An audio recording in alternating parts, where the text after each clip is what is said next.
Hello, hello, hello, and welcome to TFTC. This is my little corner of the world. Over to you. Thank you for joining me today. This is exciting. I speak with somebody who is into flamenco and jazz. Her name is Andy James, touring the United States as I'm speaking here in early March of 2025. Thank you so much. We have such a great talk about how jazz and flamenco are fused together to create this new album she came out with called Happy People. Get it wherever you get music. Andy James, just look her up. She tells you the URL when we are speaking. It is just a lot of fun. She's on the road as well. She was speaking from Beverly Hills, California.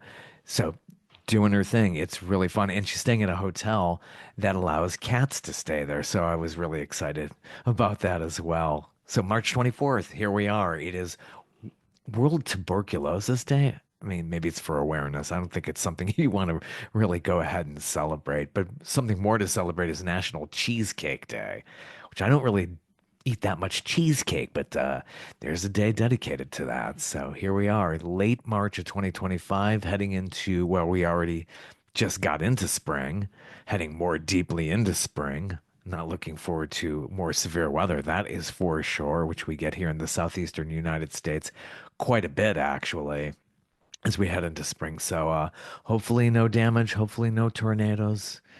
Prayers and hoping that nothing like that occurs. So again, thanks for coming along here on my journey. Andy is just a wonderful artist, a wonderful vocalist, also a flamenco dancer. She's been doing this since she was 9 years old, been singing probably since she was about four. Her parents were very, very, very gifted as far as being artists, and that's rubbed off on her, obviously. So she grew up in Melbourne, Australia. She's been all over the world, so she's got a great, diverse set of a background for sure.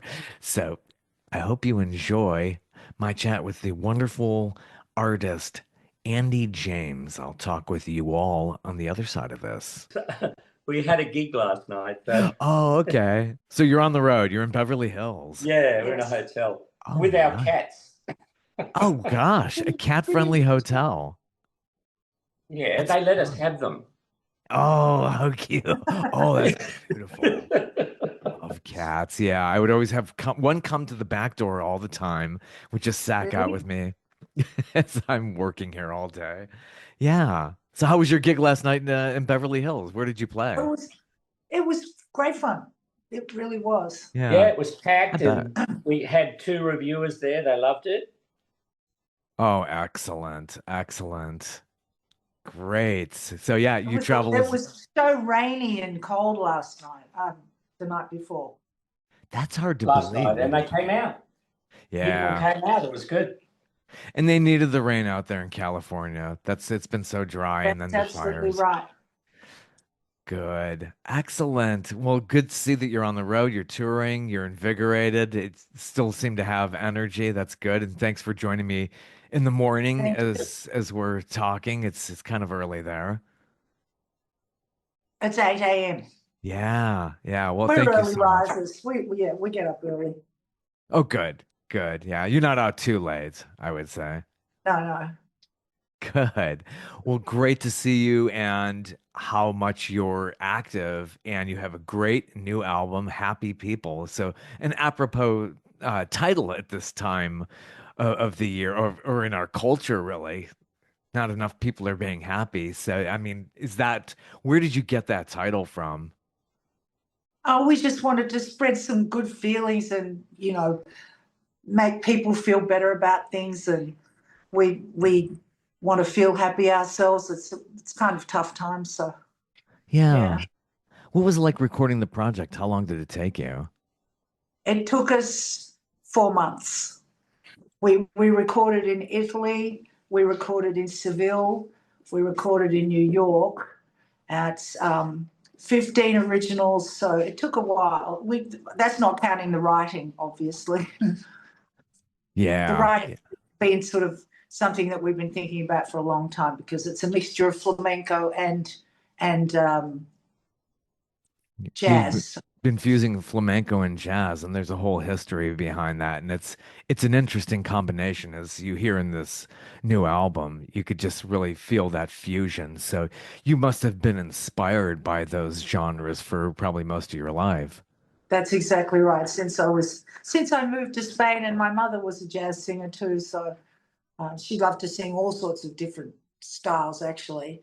And so I was inspired by that. My father was a flamenco aficionado, so we used to listen to a lot of flamenco and a lot of jazz. And then I met Piero. Well, I moved to Spain, and then I met Piero, and then he moved to Spain, and we flamenco danced for quite a few years in Spain with some great artists, Paco Lucia and Ramon Jimenez and Antonio Canales and a few others. So Yeah, yeah. And you have a connection with Chick Corea. It's really just somebody who we just so admire here in the States. It's got to be yeah, so incredible and inspiring. yeah, he was wonderful. He was very encouraging. He would come to Spain, and he'd come to the club. We'd go to all night clubs called Candelas, and we'd go to other all night clubs. And he thought it was a great idea. He was very inspiring. He said you should do your flamenco jazz album, and so that was great. I was very lucky. Yeah, yeah. And this is 16 tracks, Happy People. It's Was 17. 17. Was there a Yes. bonus on there? I listened to it a few times. Yeah, Oh, I'm that's sorry, you're right. One didn't make it. My bad. that'll be the B-side to a single, maybe. That's, that happens. There's always a throwaway track in there somewhere. There's two covers. Besame Yes. Mucho and a flamenco version of Caravan, which Yeah. I don't think's been done before, so that was great. Yeah, name of your very first album, and you did a reworking of that track for this is your closing track, Caravan. Yes, that's right.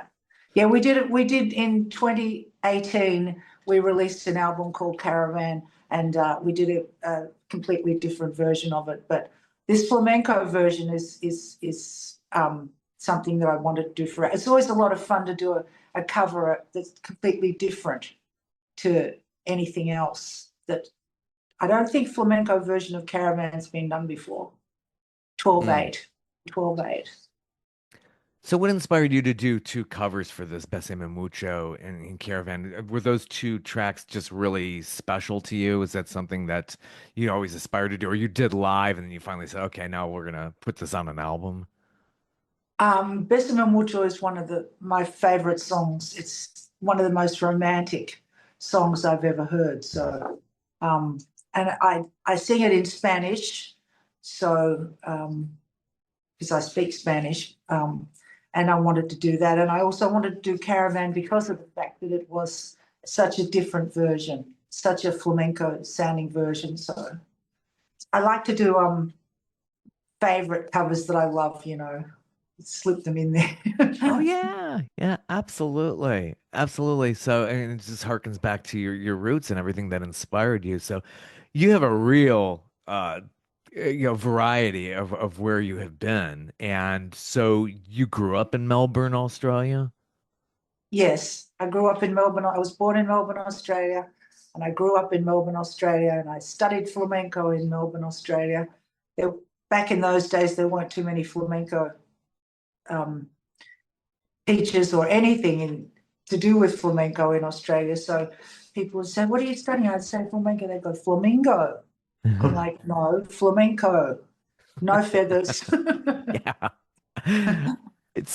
I know it's probably more diverse than we even think about because we think about Australia. It's just this one vanilla view of it from here in the States. So it's just interesting to hear that. And a lot of people don't know about the Aboriginals and the other things that happen in Australia. It's on the other side of the world. So, and then Sydney and Melbourne being basically rivals, which we don't really even understand here in the States.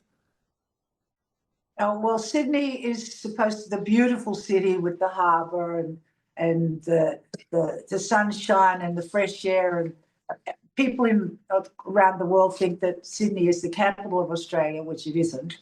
Canberra is the capital of Australia, and so Melbourne is the art district. We Yeah. we clash with each other because we're the art, artistic city. Yeah, and they're really uptight in Sydney. It's all business, and I'm sure it's like that.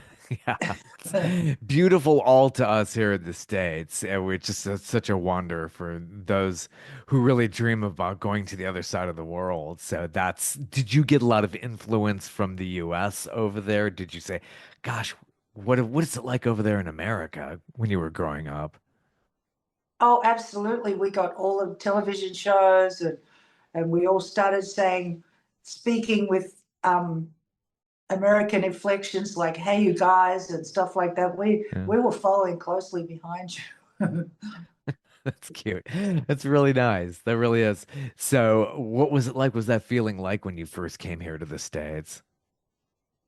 um, I was like mind blown. I couldn't believe it. I went to the supermarket and I thought, how is there such a selection?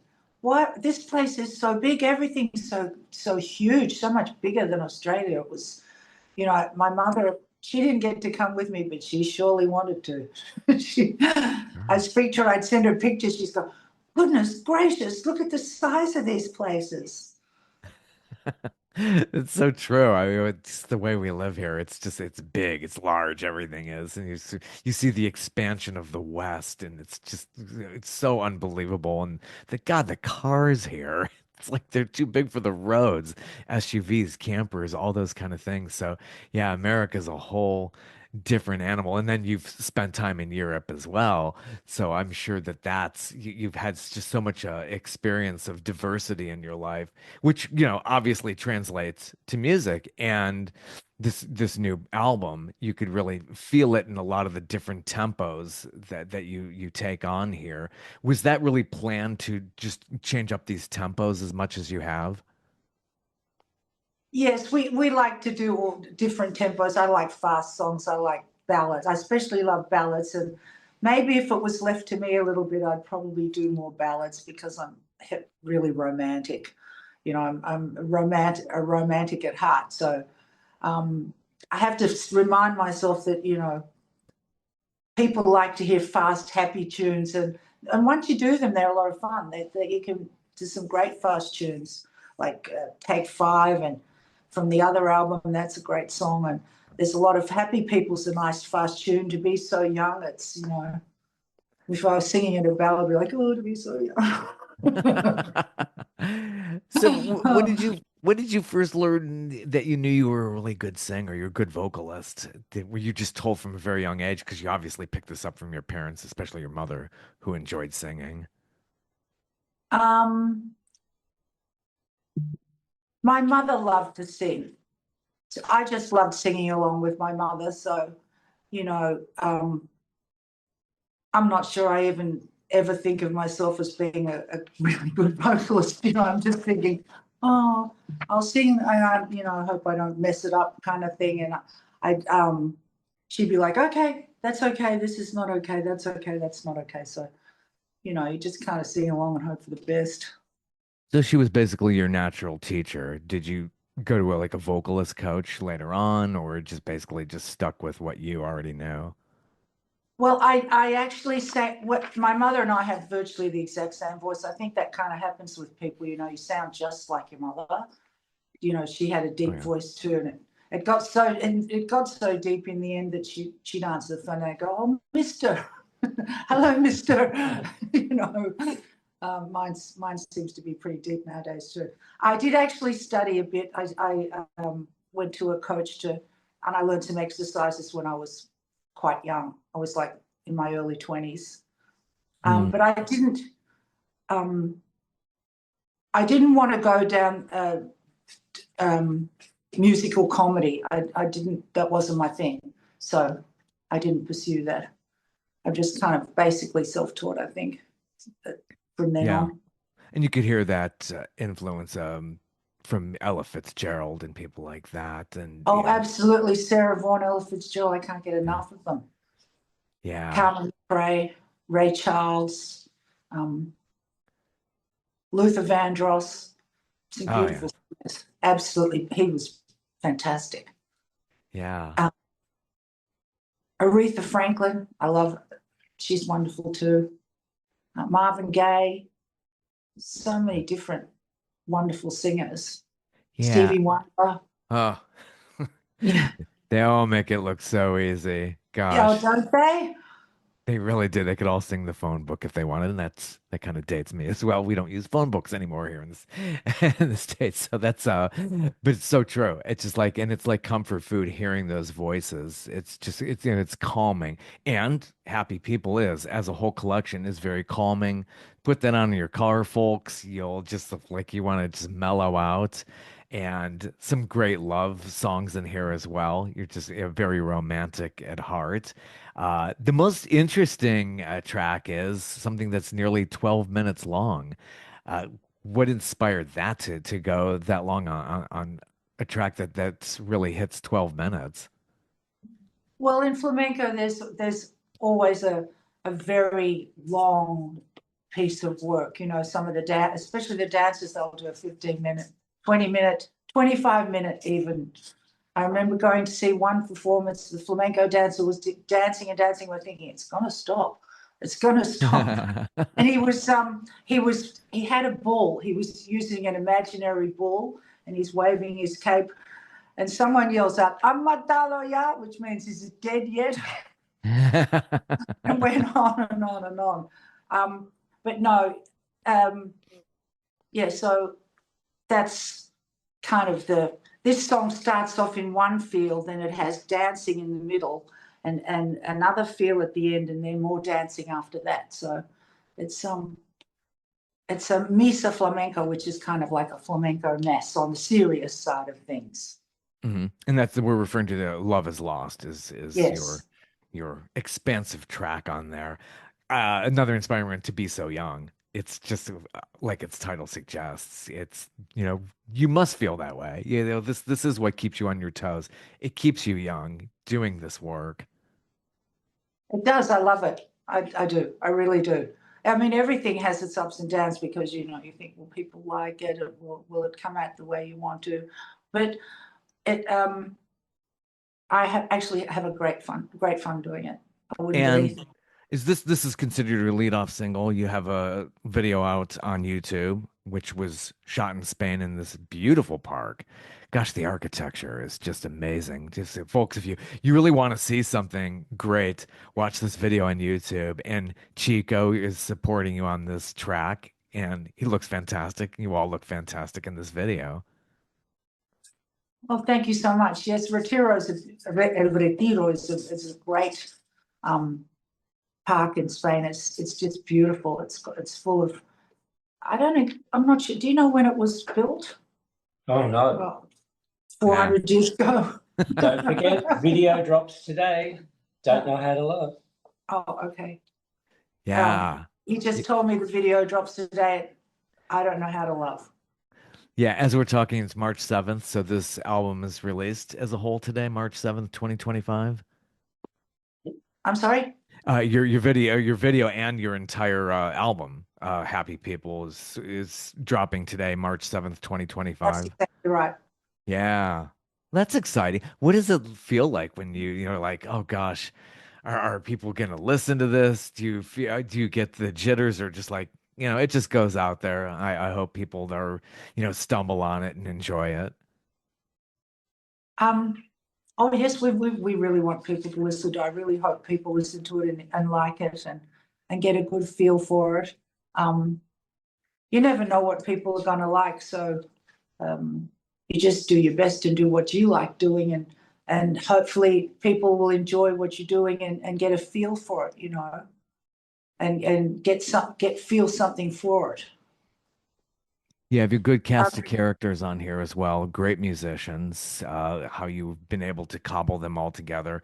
I don't know if I'm saying his name. John Cowherd is the producer. He's very good on piano and probably every other keyboard, I'm sure. How did you strike up that relationship?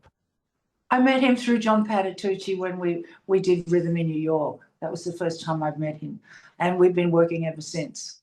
He's like my Coke Records in-house arranger, and we write songs together as well. Pierre and I will come up with a lyric and we'll come up with a feel, and then we'll get it, we'll give it to John and John will arrange it, or we'll all write it together. So we do a lot of writing. We have a good time together.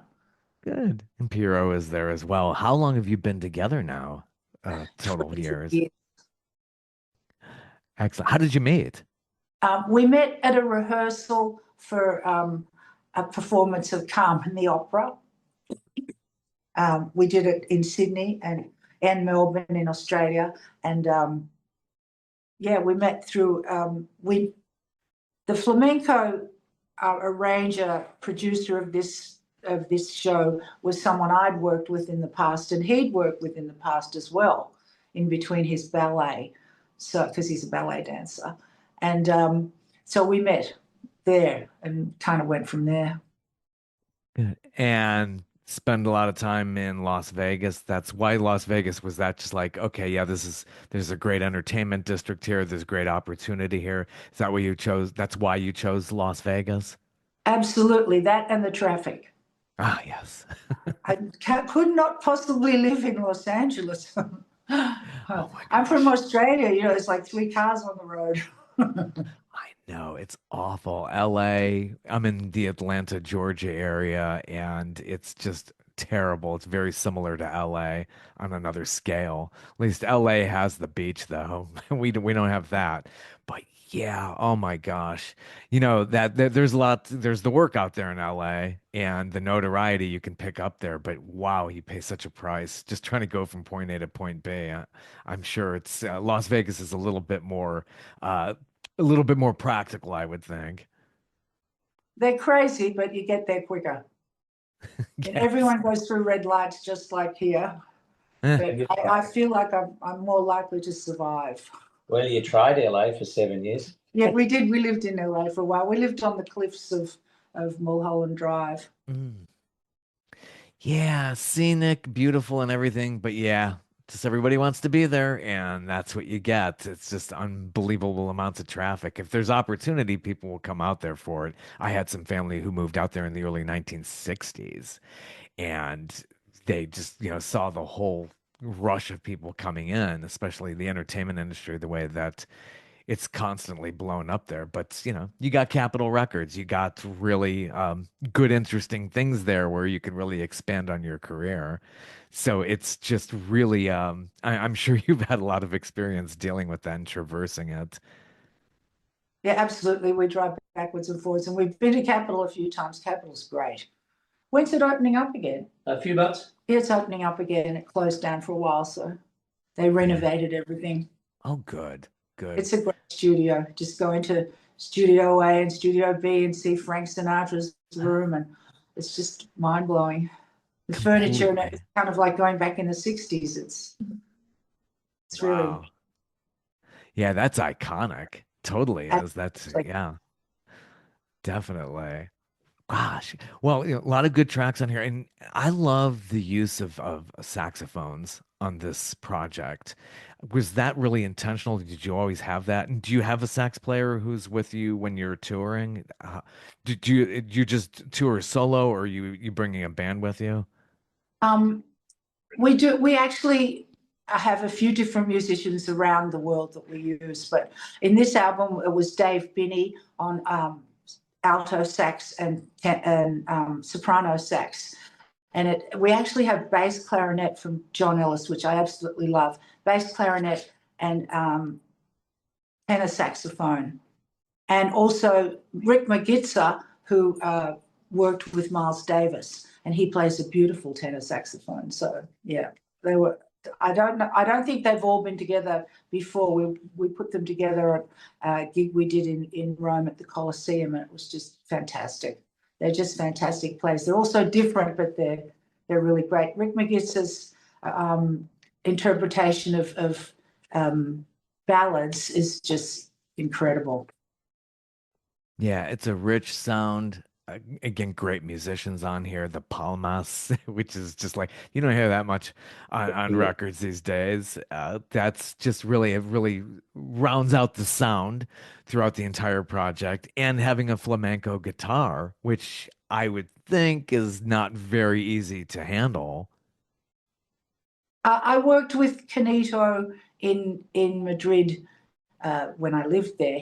I've known him for years. He's a friend of mine, and so he always followed me very well when we danced, because the flamenco guitar follows the dancing, and well, it's a bit of both, but they follow the dancing. So I worked with that, and so we just kept in touch. And his Cepillo is a great palmero who does really good. He plays very good percussion, and he does the wonderful jaleos, which is the encouragement, the shouting.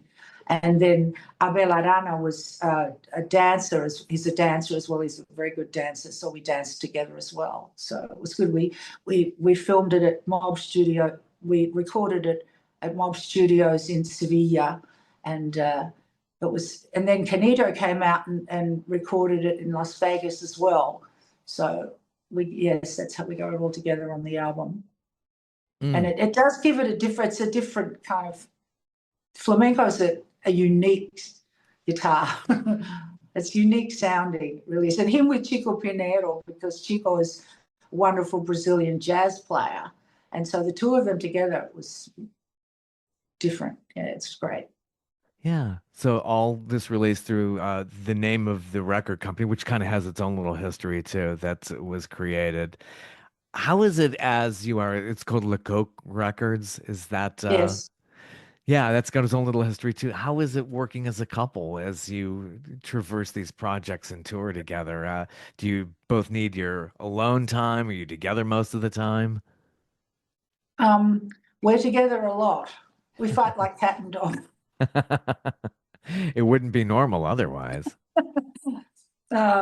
Oh, we really get on well as well. We do both. We have our differences. We started Lecoq Records back in 2018, and we put out our records together. It's kind of like a family now. We know each other pretty well. We've been working with Josh Connolly, who's a wonderful engineer in Las Vegas. And so we just go down to the studio, and people come to the studio. We go to different studios.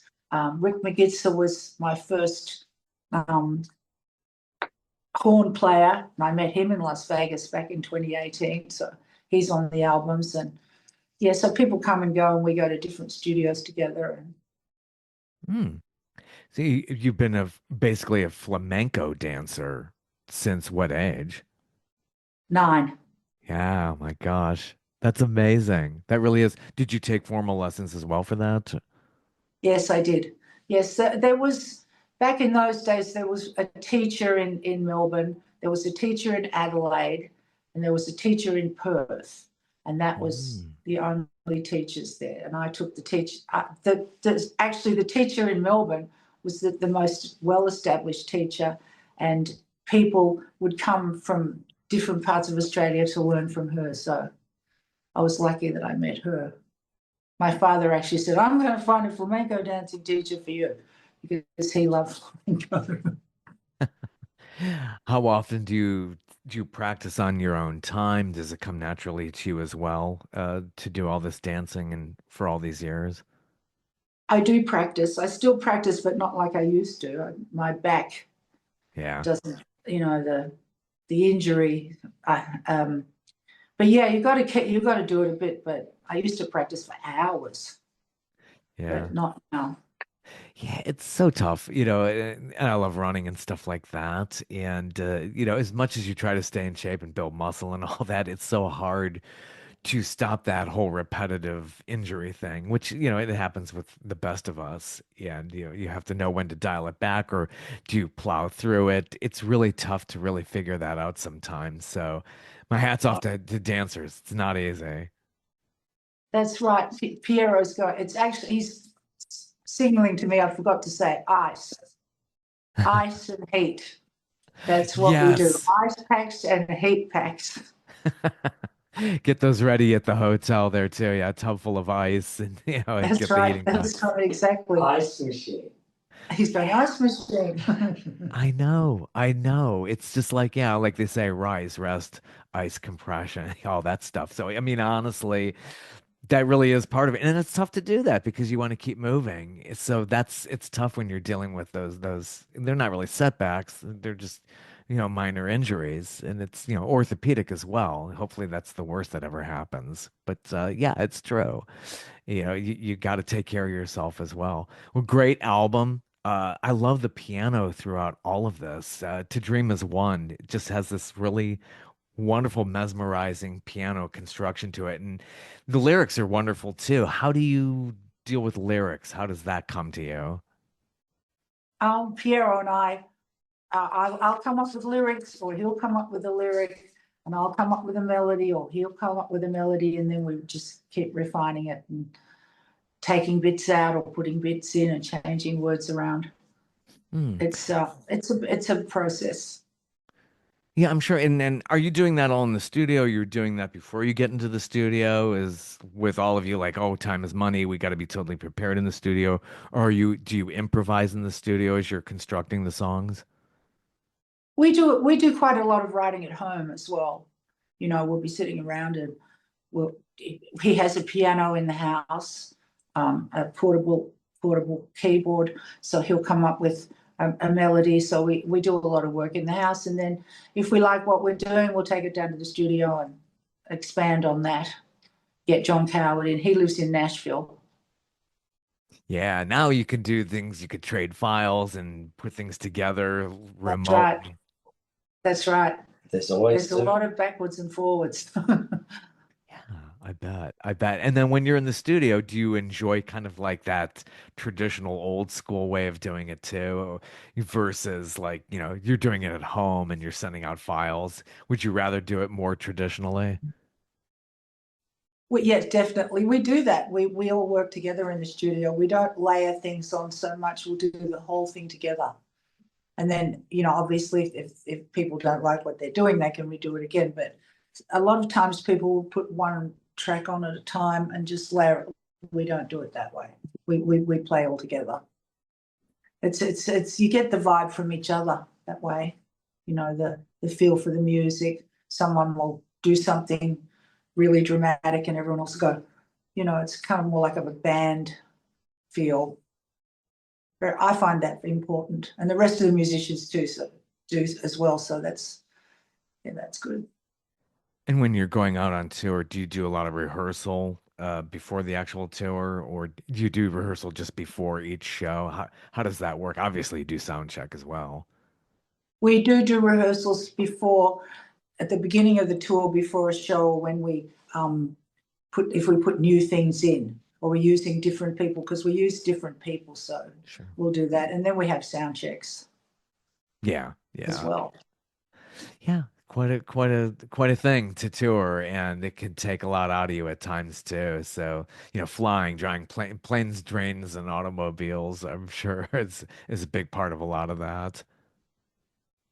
Definitely, we carry humidifier. Yeah. Do you have an onstage ritual, something you do before you go on stage? Um, uh, I actually do like to meditate. I like to meditate, try and breathe and be calm. Yeah, that's been a big thing lately. People getting into meditation and the transcendental type stuff. I'm sure that's definitely is a healthier way, rather than the old school people would be, doing cigarettes or something like, which is just terrible Yeah, for your bottle of voice. vodka. Oh, it's just awful. I'd never understood how somebody could like be a smoker and a singer. I don't know how that works, but it can't help. That's Yeah, for well, sure. that's exactly right. Frank Sinatra was a bit of a smoker. We've seen Dean Martin. You see them sort of there smoking and thinking, now, how can I get another puff in between this verse?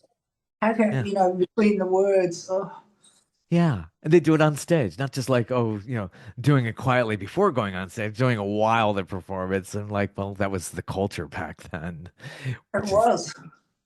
gosh. Definitely. Remember back in those days, I was like, is anybody gonna stop smoking? It finally happened. It took a long time, but yeah, yeah, they didn't do themselves any favors, but probably visually they thought, oh yeah, that's pretty cool, especially in Vegas. So Sammy Davis and all of those guys, it's just the Rat Pack, definitely. Exactly. Well, awesome. I'm really excited. This is a really, and I did listen to it in the car, and it's a great way to listen to this album. Or if you're at home and just want to mellow out and relax, Happy People is out now as we speak. And how long is your tour going on? We have a 2-week tour in May, and we have, um, I'm not exactly sure what else we're doing. Where are we going? We're going to Miami and we're going to Mexico, but the dates have not been And confirmed yet. Spain in July, Oh, Spain in July. American thing in September. Oh, okay. I know about the Hero. Well, you're going to Rome and all those Italian ports in May. That's right, yes. 1st of May to 11th. The 1st of May to the 11th of May, we're going to Rome, Bari, Baglia, yeah, Firenze, Cosena, yeah, Venice, Bari, Bari, Bari, not Bari. Baglia, Cagliari. Oh, you're all over. I haven't been to those places yet, so. Oh, Firenze. I love Italy. It's gorgeous. I'm sure they're gonna love seeing you there. The Italians love jazz and Yeah. we actually we performed a couple of the flamenco songs and they're great. Sometimes they'll get up and dance with you and yeah. Oh, that's sweet. That really is. Anybody get up and dance in Beverly Hills, or it's just that's a different audience together? I can't imagine it in Beverly Hills. Cool. Well, best wishes on the tour. Travel safe.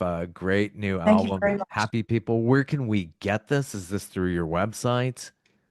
It's throughout andyjamesjazz.com and it's through Spotify. We have vinyl and we have CDs as well. So Good. Great to see that on vinyl. oh, Amazon as well. Yeah. Oh, go through Amazon as well, which is great too. Yeah, vinyl. Wow, you can really, I'm sure the great artwork comes with that and maybe lyric sheet as well. I love the packaging with vinyl. Right, exactly. Liner It's notes, different. all of that. Seems to have come Good. back in vinyl, doesn't it? They arrived this week. Another Yeah. week delayed. Excellent. Yeah, what's old is new again, I'm sure. That's fantastic. Yeah. And get on YouTube there and planning any more music videos or just performance videos to throw up on the channel there? Yes, we're putting out music videos on YouTube as well. We've got what's the next one that's coming? Today, I don't know how to love. I don't know how to I don't know love. how to love. It's And then about in a month, there'll be the Happy People. Happy People will be out on About a month. To Be So Young's already there. Yeah. Good deal. Yeah. Well, look forward to it. Look forward to the title track getting a video treatment as well. That's fantastic. So go out there and get it. Happy People. Thank you so much for joining me today. It's been fantastic. Thank you. Take care. Good luck. You too. Best wishes. Thank you. Bye. Well, that was a lot of fun. I really had a good time. And it's funny because she's got her husband there. They were trying to figure out the iPhone and trying to getting it all together there. Hope you enjoyed that. It was just so much fun, just like hearing about somebody who has such a diverse background. And she's just really amazing. Very, very gifted performer. And I hope to see you all more on the other side of this podcast. Check out talesfromthecorners.com. I'm doing some blogging there as well, and a whole collection of great interviews that I have done over these last 4+ years as I am speaking. So talk with you all later. Take care. Have a good one.